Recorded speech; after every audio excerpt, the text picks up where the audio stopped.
Force ಮಾಡ್ತಾರೆ. ಅಣ್ಣ ನೀವು ಮತ್ತೆ ಸಿನಿಮಾ ಮಾಡಬೇಕು ಅಂತ ಫೋರ್ಸ್ ಮಾಡ್ತಾರೆ. ಆದರೆ ಅಣ್ಣವರು ನೋಡೋಣ ಅಂತೇಳಿ ಅಭಿಮಾನಿಗಳಿಗೆ ಸಮಾಧಾನ ಮಾಡಿ ಕಳಿಸ್ತಾರೆ. ಶಬ್ದವೇದಿ ಒಂದು ಸಿನಿಮಾ ಮಾತ್ರ ಒಡ ಹುಟ್ಟಿದವರು ಟೈಮಲ್ಲೇ ಪೇಪರಲ್ಲಿ ಅನೌನ್ಸ್ ಆಗ್ಬಿಟ್ಟಿರ್ತದೆ, ಮುಂದಿನ ಕಾಣಿಕೆ ಶಬ್ದವೇದಿ ಅಂತ. ಆ ಸಿನಿಮಾ ಮಂದಿರದಲ್ಲಿ ಒಟ್ಟು 700 ಸೀಟ್ಗಳಿಗೆ ಡ್ಯಾಮೇಜ್ ಮಾಡ್ತಾರೆ. ದೊಡ್ಡ ಗಲಾಟೆ. ದಿನ ಕಳೆದಂತೆ ಅಭಿಮಾನಿಗಳ ತಾಳ್ಮೆ ಕಟ್ಟೆ ಒಡೆಯುತ್ತೆ. ಅಣ್ಣವ್ರು ಸಿನಿಮಾ ಮಾಡಲೇಬೇಕು ಅಂತ ತುಂಬ ಗಲಾಟೆ ಶುರು ಮಾಡ್ತಾರೆ. ಆ ಸಿನಿಮಾ ಟಿಕೆಟ್ ಸಿಕ್ಕಿದ್ರೆ ಏನೋ ಒಂದು ದೊಡ್ಡ ನಿಧಿ ಸಿಕ್ಕಿದಾಗೆ ಅನ್ನೋ ಅಷ್ಟರ ಮಟ್ಟಿಗೆ ಅಭಿಮಾನಿಗಳು ಶಬ್ದವೇದಿ ಸಿನಿಮಾ ನೋಡಲಿಕ್ಕೆ ಸಜ್ಜಾಗಿ ನಿಂತಿರ್ತಾರೆ. ಅಣ್ಣ ನೀವು ದಯವಿಟ್ಟು ಈ ಸಿನಿಮಾದಲ್ಲಿ ಪಾರ್ಟ್ ಮಾಡಲೇಬೇಕು ಅಂತ ಪಾರ್ವತಮ್ಮನವರು ಅಶ್ವಥ್ ಅವರಿಗೆ ಮನವಿಯನ್ನು ಮಾಡಿಕೊಂಡು ಆನಂತರ ಅಶ್ವಥ್ ಅವರು ಮತ್ತೆ ಚಿತ್ರರಂಗಕ್ಕೆ ಎಂಟ್ರಿ ಆಗ್ತಾರೆ. ಅಣ್ಣವರದ ಶಬ್ದವೇದಿ ಸಿನಿಮಾದ ಪೋಸ್ಟರ್ ಇತ್ತು ಅನ್ನೋ ಕಾರಣಕ್ಕೆ ಏನು ಅರಗಿಣಿ ವೀಕ್ಲಿ ಮ್ಯಾಗ್ಝಿನ್ನು ಸೇಲ್ ಆಗ್ತಿತ್ತೋ ಅದರ 5 ಪಟ್ಟು ಅರಗಿಣಿ ಸಿನಿಮಾ ಮ್ಯಾಗ್ಝಿನ್ ಸೇಲ್ ಆಗುತ್ತೆ. ಶಬ್ದವೇದಿ ಸಿನಿಮಾ ಮಾಡಲೇಬೇಕು ಅಂತ ಅಭಿಮಾನಿಗಳೇ ಒತ್ತಾಯ ಮಾಡಿ ಅಣ್ಣವರ ಮನವೊಲಿಸಿ ಸಿನಿಮಾವನ್ನು ಮಾಡಿಸ್ತಾರೆ. ಅವತ್ತು ಇಡೀ ಕರ್ನಾಟಕದಾದ್ಯಂತ ಹಬ್ಬದ ವಾತಾವರಣ. ಅಣ್ಣವರು ಸಿನಿಮಾ ಮಾಡೋದಕ್ಕೆ ಒಪ್ಪಿಟ್ರು. ಅಣ್ಣವ್ರು ಸಿನಿಮಾ ಮಾಡ್ತಾ ಇದ್ದಾರಂತೆ ಅಂದ್ಬಿಟ್ಟು ಅವತ್ತು ಒಂದು ರೀತಿ ಪಟಾಕಿ ಹೊಡೆದು ಎಷ್ಟೋ ಕಡೆ ವಿಜಯೋತ್ಸವವನ್ನು ಆಚರಿಸ್ತಾರೆ. ಜಪ್ಪಯ್ಯ ಅಂದರೂ ಹೋಗೋದಿಲ್ಲ. ಅಣ್ಣ ನೀವು ಇವತ್ತು ಅನೌನ್ಸ್ ಮಾಡಲೇಬೇಕು, ನಾನು ಒಂದು ಸಿನಿಮಾ ಮಾಡ್ತೀನಿ ಶಬ್ದವೇದಿ ಸಿನಿಮಾ ಅಂತ, ನೀವು ಅನೌನ್ಸ್ ಮಾಡಲೇಬೇಕು ಅಂತ ಪಟ್ಟು ಹಿಡಿದು ಕೂತ್ಬಿಡ್ತಾರೆ.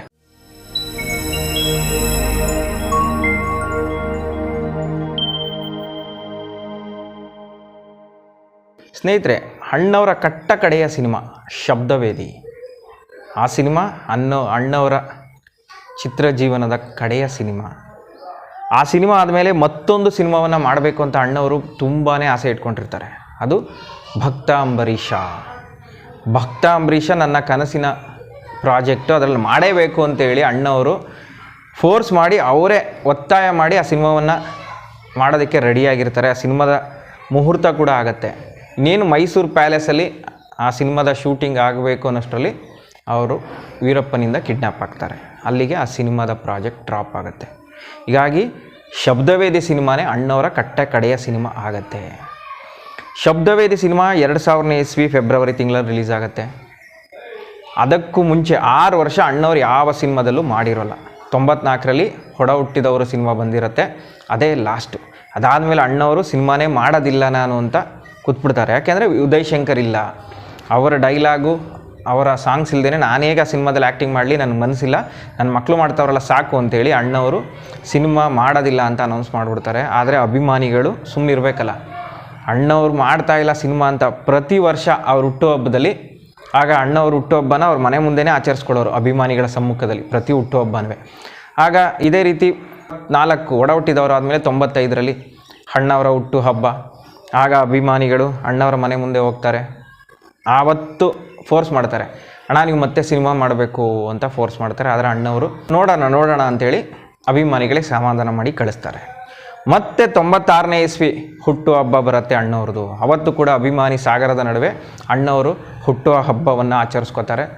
ಆವತ್ತು ಕೂಡ ಅಭಿಮಾನಿಗಳು ಫೋರ್ಸ್ ಮಾಡ್ತಾರೆ, ಅಣ್ಣ ಯಾವಾಗ ಸಿನಿಮಾ ಮಾಡ್ತೀರಿ, ನಿಮ್ಮ ಸಿನಿಮಾ ನೋಡಬೇಕು ಅಂತ ಕಾಯ್ತಾ ಇದ್ದೀವಿ ಅಂತೇಳಿ ಆವತ್ತು ಕೂಡ ಅವ್ರ ಮನೆ ಮುಂದೆ ಒತ್ತಾಯ.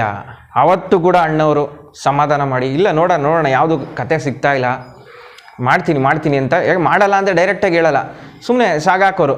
ಅವ್ರಿಗೆ ಮಾಡೋಕ್ಕೆ ಇಂಟ್ರೆಸ್ಟ್ ಇಲ್ಲ, ಯಾಕೆಂದರೆ ಉದಯ್ ಶಂಕರ್ ಇಲ್ಲ, ನನ್ನ ಮಕ್ಕಳು ಮಾಡ್ತಾಯಿದ್ರೆ ನಾನು ಮಾಡೋದು ಬೇಡ ಅಂತ ಅಣ್ಣವರು ಸುಮ್ಮನೆ ಕೂತ್ಬಿಟ್ಟಿರ್ತಾರೆ. ಆದರೆ ಶಬ್ದವೇದಿ ಒಂದು ಸಿನಿಮಾ ಮಾತ್ರ ಒಡ ಹುಟ್ಟಿದವರು ಟೈಮಲ್ಲೇ ಪೇಪರಲ್ಲಿ ಅನೌನ್ಸ್ ಆಗ್ಬಿಟ್ಟಿರ್ತದೆ, ಮುಂದಿನ ಕಾಣಿಕೆ ಶಬ್ದವೇದಿ ಅಂತ. ಅದು ಅಭಿಮಾನಿಗಳ ಮನಸ್ಸಲ್ಲಿ ಕೂತ್ಬಿಟ್ಟಿರ್ತದೆ. ಎಲ್ಲ ರೆಡಿಯಾಗಿದೆ ಸ್ಕ್ರಿಪ್ಟ್ ಎಲ್ಲ, ಯಾಕೆ ಅಣ್ಣವ್ರು ಸಿನಿಮಾ ಮಾಡ್ತಾಯಿಲ್ಲ, ಶಬ್ದವೇದಿ ಒಂದಾದರೂ ಮಾಡಲಿ ಅಂತೇಳಿ ಒತ್ತಾಯ. ಅಣ್ಣವರು ಈ ರೀತಿ 96ನೇ ಇಸ್ವಿನಲ್ಲೂ ಅಭಿಮಾನಿಗಳನ್ನು ಸಾಗಾಕ್ತಾರೆ. ದಿನ ಕಳೆದಂತೆ ಅಭಿಮಾನಿಗಳ ತಾಳ್ಮೆ ಕಟ್ಟೆ ಒಡೆಯುತ್ತೆ.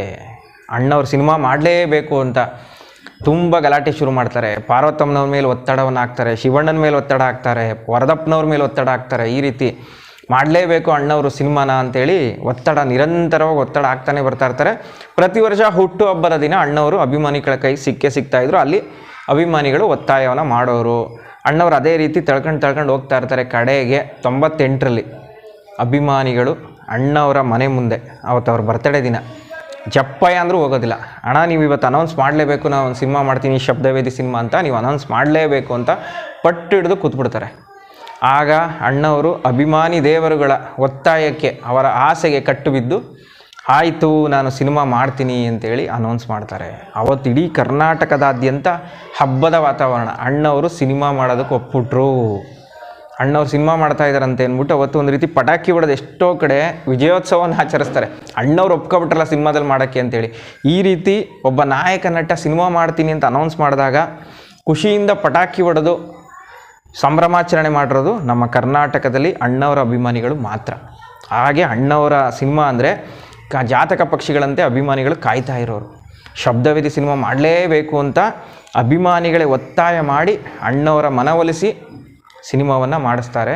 ಅಣ್ಣವರು 98ರಲ್ಲಿ ಅನೌನ್ಸ್ ಮಾಡ್ತಾರೆ, ಆಯ್ತಪ್ಪ ನಾನು ಮಾಡ್ತಾಯಿದ್ದೀನಿ ಸಿನಿಮಾವನ್ನು ಮಾಡ್ತೀನಿ ಅಂತೇಳಿ ಅನೌನ್ಸ್ ಮಾಡ್ತಾರೆ. ಆಗ ರಾಜ್ಯದಲ್ಲಿ ಅಭಿಮಾನಿಗಳ ಹಬ್ಬ, ಅಣ್ಣವ್ರು ಸಿನಿಮಾ ಮಾಡ್ತಾರೆ ಅಂತ. ಅಲ್ಲಿಂದ ಶಬ್ದವೇದಿ ಸಿನಿಮಾದ ಕೆಲಸಗಳು ಶುರುವಾಗುತ್ತೆ.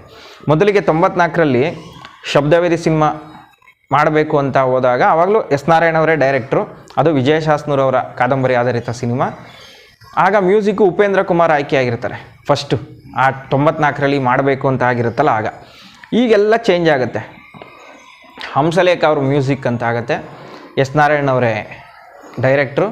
ಮತ್ತು ಆ ಸಿನಿಮಾನ DTS ಅಲ್ಲಿ ಮಾಡಬೇಕು, ಯಾಕಂದರೆ ಆಗ DTS ಕಾಲ ಶುರುವಾಗಿರುತ್ತೆ 99ರಲ್ಲಿ. ಆಗ DTS ಮಾಡಬೇಕು ಅಂತೇಳಿ ಭರ್ಜರಿ ಖರ್ಚು ಮಾಡಿ ಆ ಸಿನಿಮಾವನ್ನು ನಿರ್ಮಾಣ ಮಾಡಲಿಕ್ಕೆ ಪಾರ್ವತಮ್ಮನವ್ರು ಮುಂದಾಗ್ತಾರೆ.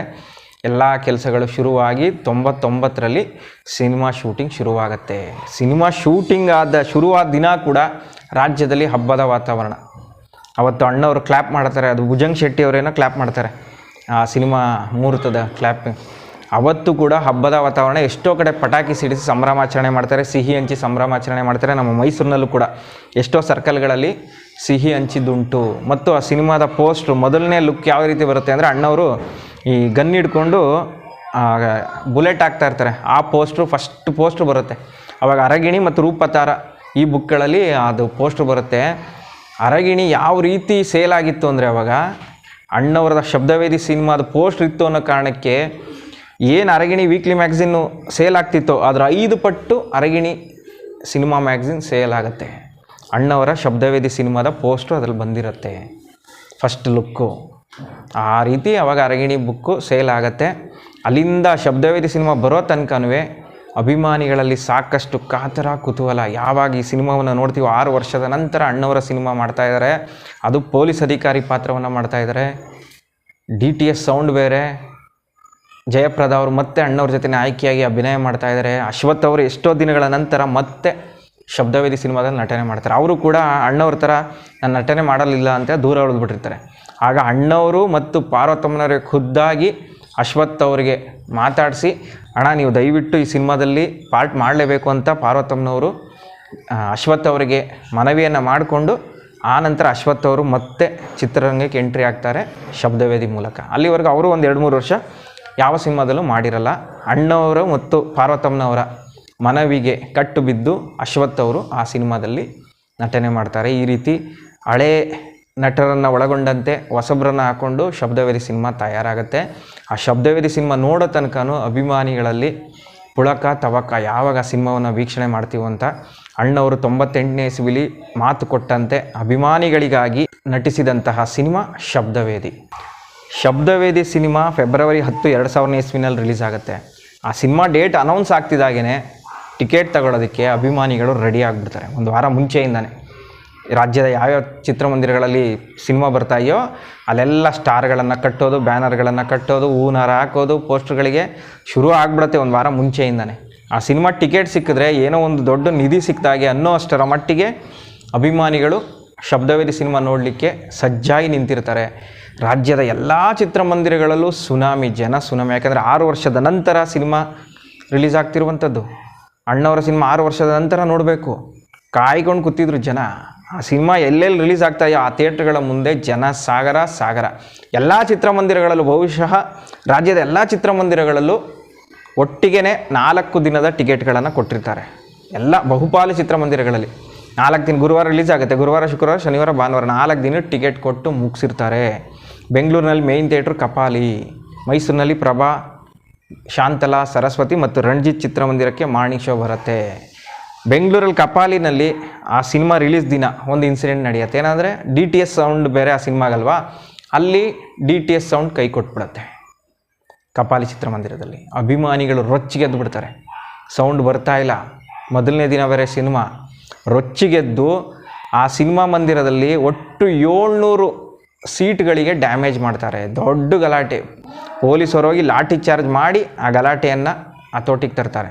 ಆ ಮಟ್ಟಿಗೆ ಅಭಿಮಾನಿಗಳು ರೊಚ್ಚಿಗೆದ್ದು ಬಿಡ್ತಾರೆ. ಮೊದಲೇ ಕಪಾಲಿ ಥಿಯೇಟ್ರ್ ಕೊಡಗ ಅಂದರೆ ಅತಿ ಹೆಚ್ಚು ಜನ ಕುತ್ಕೊಳ್ಳುವಂಥ ಚಿತ್ರಮಂದಿರ, ಅಲ್ಲಿ ಈ ರೀತಿ ಸಮಸ್ಯೆ ಆಗಿ ಆ ಸಿನಿಮಾ ರಿಲೀಸ್ ದಿನ ದೊಡ್ಡ ಗಲಾಟೆಯಾಗಿ ಸೌಂಡನ್ನು ರಿಪೇರಿ ಮಾಡ್ಸೋಕ್ಕಾಗಲಿಲ್ವ ನಿಮಗೆ ಅಂತ ದೊಡ್ಡ ಗಲಾಟೆ ಆಗುತ್ತೆ. ಅದು ದೊಡ್ಡ ಸುದ್ದಿ ಕೂಡ ಆಗುತ್ತೆ. ಪೊಲೀಸವ್ರು ಬಂದು ಕಂಟ್ರೋಲ್ ಮಾಡ್ತಾರೆ. ಸಡನ್ನಾಗಿ ಅವತ್ತು ರಿಪೇರಿ ಮಾಡಿಸಿ ಅದ್ರ ನಾಳಿದಿಂದ ಏನೋ ಸಿನಿಮಾ ಮತ್ತೆ ಶುರುವಾಗುತ್ತೆ. ಆ ರೀತಿ ಶಬ್ದವೇದಿ ಸಿನಿಮಾದಲ್ಲಿ ಗಲಾಟೆಯಾಗಿತ್ತು.